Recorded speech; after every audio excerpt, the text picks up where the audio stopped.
Alright, video 3, what's up? So, where did I leave off? The Airbnb idea. So, I got my idea for the Airbnb. I started looking around, talking to people, trying to figure out about getting a loan, and then I heard about the first-time home buyer's loan that I qualified for. I met a guy named Bo Brown, and he got me approved for my first-time home buyer's loan. So again, I used ChatGPT. They approved me for $150,000 pre-approval, 0% down to buy a house. Well, I wanted $350,000, so what I did was I had ChatGPT write me up a counter proposal, I guess is what you'd call it, and emailed that in. Well, a couple weeks later, they ended up agreeing to do $225,000 loan, and so I did that, and that's when it started getting scary. So here I am, 6 months, maybe 8 months out of a lifelong meth addiction and neurological disorder that's always plagued my life, and I'm approved to buy a house. Blowing my mind. So I pray. I start praying and asking God and asking him, I don't know, you can't really tell God, but just, I was asking him for guidance. You know, I had an idea of what I wanted to do. I wanted to get an Airbnb that was somewhere close to an airport or a hospital, because my target audience or my target customers were going to be pilots, stewardesses, people that travel, doctors, traveling nurses, and people that, you know, are sick and their families in the hospital or something. They need a place to stay. You know, that was my idea. You know, that's what kind of my goal. So I sat in the kitchen at my stepdad's house one morning after Bo, my mortgage guy, told me that I was pre-approved. He said, "Go buy a house." He said, "Go buy a house." You know, so I prayed about it that morning, and then I went and looked at 2 houses, and the first 2 houses I looked at, the second one I bought. So 4 blocks from the hospital in Sedalia, brand new home, granite countertops, 3 bedroom, 2 bath, nice little place. Talk about stepping out in faith. You know, now all of a sudden I've got these house payments. You know, I've never been in my life able to take care of myself. I've been a drug addict my whole life, and selfish, and never held a job, never could do anything except drugs. And now that I'm set free from these drugs, I can say the chains are broken for real.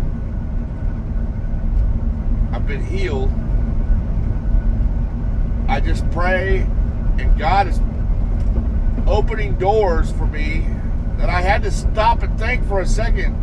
This is real. This is really happening. Do I step through this door?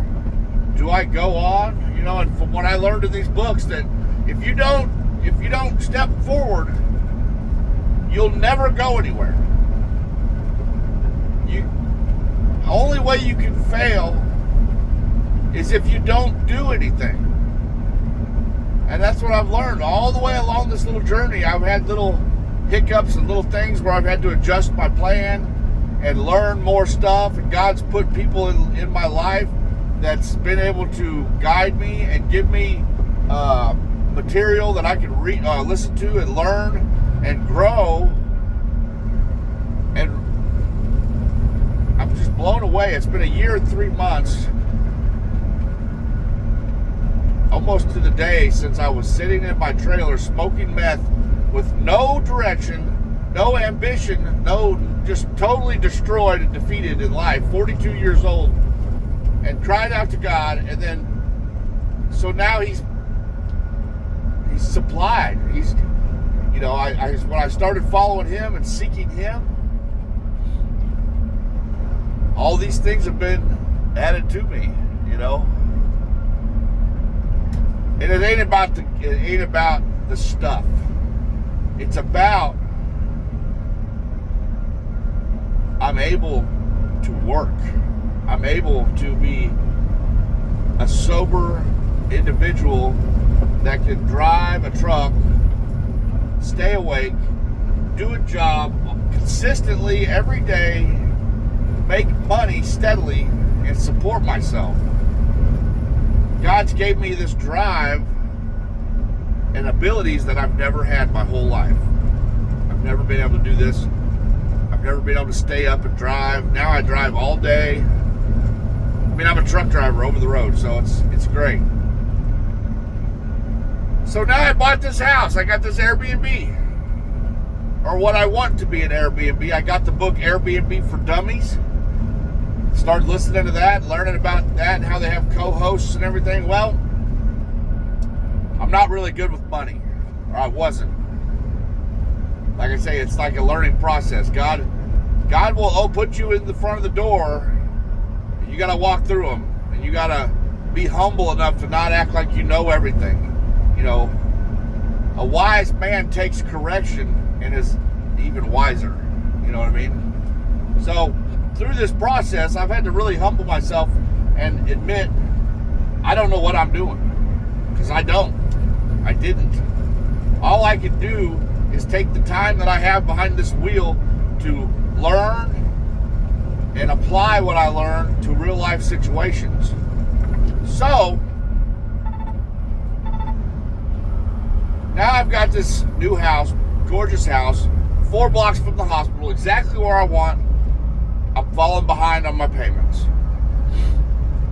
I bought a new Harley, bad debt, and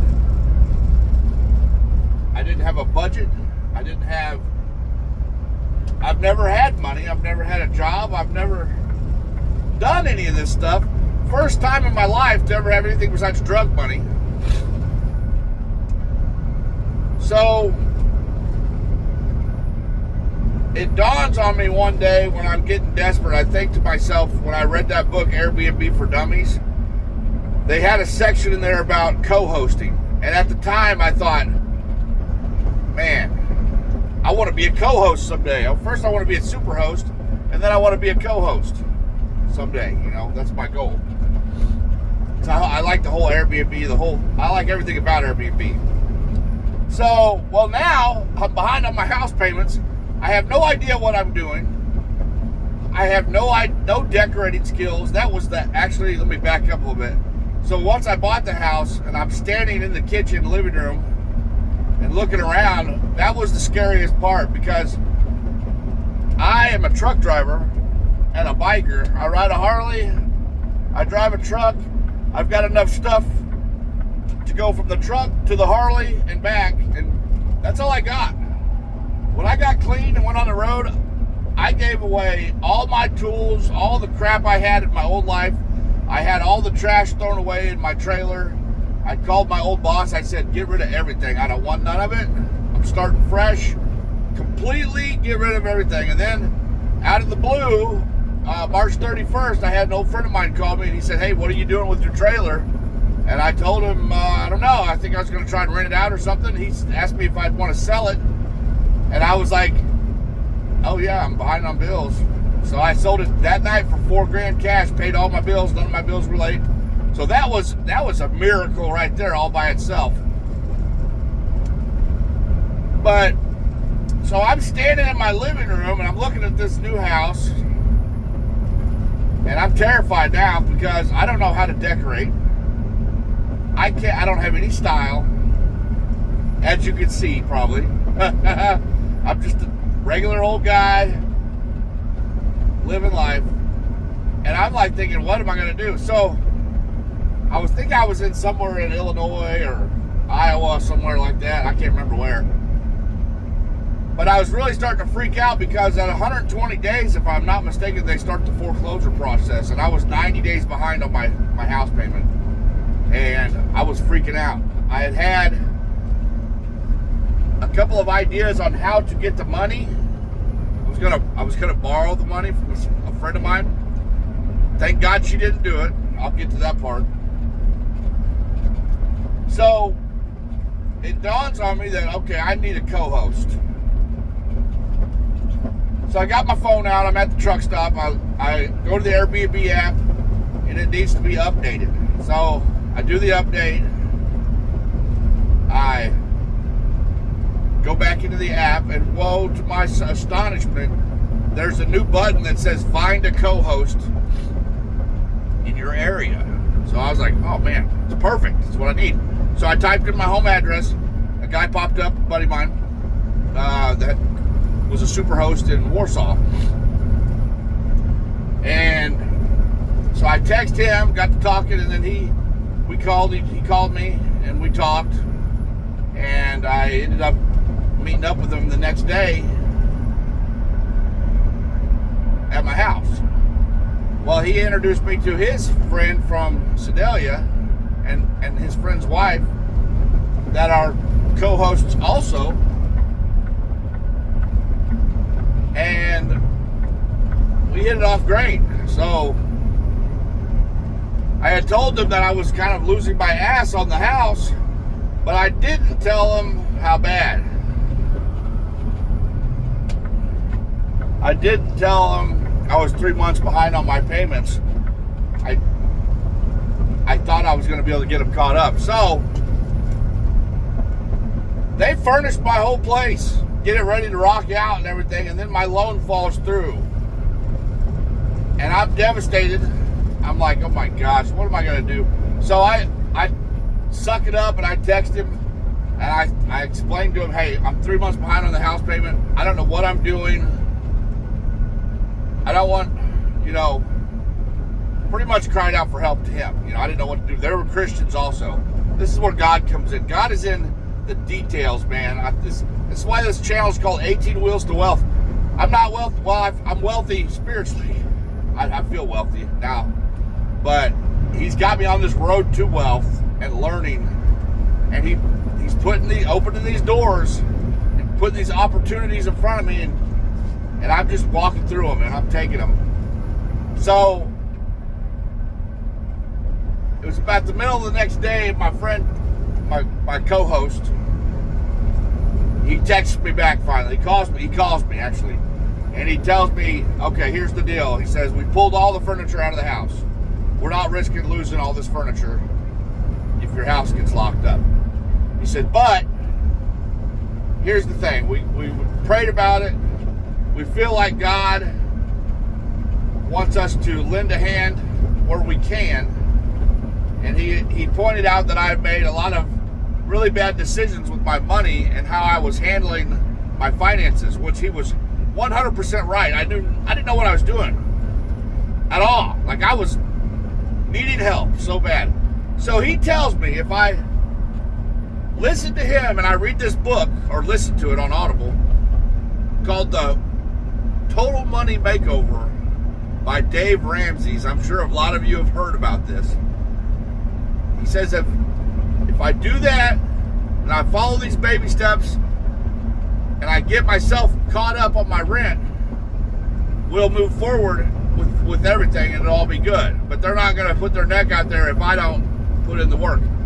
So I listened to this book, and if you haven't heard it, you should listen to it. It's great. And it's taught me so much about money and debt. See, I started with Robert Kiyosaki, and I don't know if you know this or not, but Robert Kiyosaki and Dave Ramsey are total polar opposites. They both have their good things, and they both have their bad things. But I needed to get this Dave Ramsey's book so I could figure out how to save money, build up a emergency fund, and learn how to handle money without acquiring debt, bad debt, because that was not what I was good at. So now, up to date, we're all good. I'm caught up on all my bills. I've got a budget. Everything's fine. I quit going to the truck stop for food.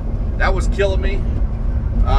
It cost a lot of money to eat at a truck stop. I've been going to the store, stocking my truck up with food. I got food, water, all kinds of stuff in here for the long term. I don't have to go in the truck stop and spend any money. I'm spending like $100 a week on groceries. I don't even want to think about how much I was spending before that. A ton of money on crap. So it's all good. We're moving forward. I got the Airbnbs listed. I'm a host. It's been rented out all month, off and on. I've had I think 6 guests already. It's so freaking cool to see a plan that started out as a little idea from a book that I would have never read otherwise, that changed my whole, and God, for one, Jesus has, oh my gosh, man. God has put, I just can't thank God enough. If you don't know him, you better get to know him. He's great. Jesus is awesome. Oh man, anyways, so I guess that's the end of video 3. I don't know where we're going to go from there, but right now I'm listening to Baby Step Millionaire by Dave Ramsey. It's really good so far, and man, I'm just going to do exactly these steps of these books and get out of debt, not counting the mortgage though. That's how the book goes. The book says you want to be debt free except for your house. So another bonus, this is what the getter is. So I want to own several houses in 5 years. That's going to be my goal. I'll set for right now. We'll say that now. 5 years, I want to own several houses. Well, I won't put a number on it. But in 12 months, once my Airbnb starts being self-sufficient, which means once it starts paying for itself, and I don't have to put any money from my trucking into it, then I'll get that loan back again. I'll go to the bank. I'll say, this is how it's been performing. I need this $227,000 again so I can do this again.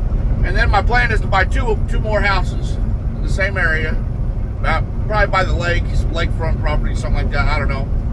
We'll see what God does. I'm going to leave it in God's hands and trust him and just follow him, man. Matthew 6:33, seek ye first the kingdom and all these things will be added to you. That's so awesome, man. God is so good. God is so good. So anyway, that's the plan. You heard it here first. Like, share, and subscribe for more content. Like I say, thanks for watching if you did watch. Later.